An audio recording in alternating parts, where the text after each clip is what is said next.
Concepcion sigurado, si Coach Mark Doro Ballesteros. Maraming salamat. Kaya nga, siguro po, ilang beses ko na rin po kayo nakaharap. Pero yung iba po, katulad po nung sabi ko po, ako po talaga yung batang Green Acres. Ako po yung lumaki po dito. Nanay ko po, kung naalala niyo po si Aling Belia po, tatay ko naman po, si Mang David, na opisyalis po ng Marca Piña. Yung nanay ko po, sila po yung pioneer dyan sa Epasio Market.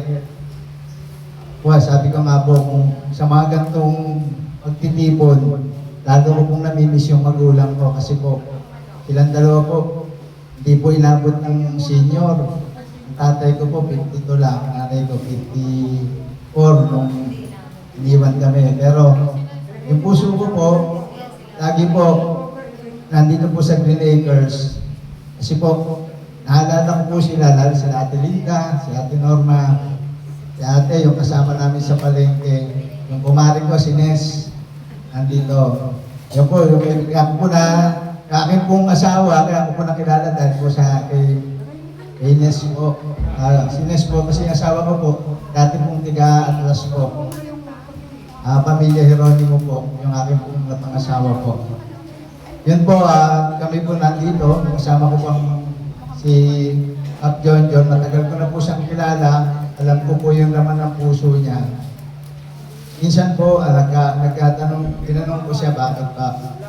Lagi, gusto niya talaga po, nakikita ko po na gusto niya maglingkod talaga sa San Bartolome. Wala po siyang hinihiling na kapalit. Nakikita ko po sa puso niya, yung talagang makapaglingkod sa atin dito sa San Bartolome. Talaga po, sa taas po yung dalawang kamay na talagang yung pagmamahal niya po, hindi lang po siya sa mga bata, hanggang sa senior po.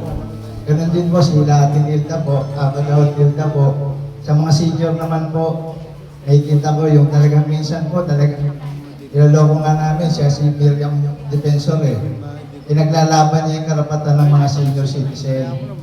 Kuya Alex naman, Alex Bognot, kababata ko po siya. Dito po sa may sa simbahan po ng San Bartolome, isa po yun sa hinangaan ko sa kanya bilang kaibigan. Nakita ko po na talagang andun po siya sa simbahan. Pinelcome niya po ako. Iban man po yung aking reliyon, pero magkakapatid po tayo sa pananampalataya. Masaya po ako na tinatanggap nila ako sa mga ganitong okasyon. Kahit po yun nga po sabi ko, ang aming pong reliyon ay iba po. Pero isa lang naman ang ating Panginoon Diyos. Opo, maraming pong salamat. Hindi po, ako po si Coach Doro po. Coach Doro Ballesteros po. Maraming po salamat.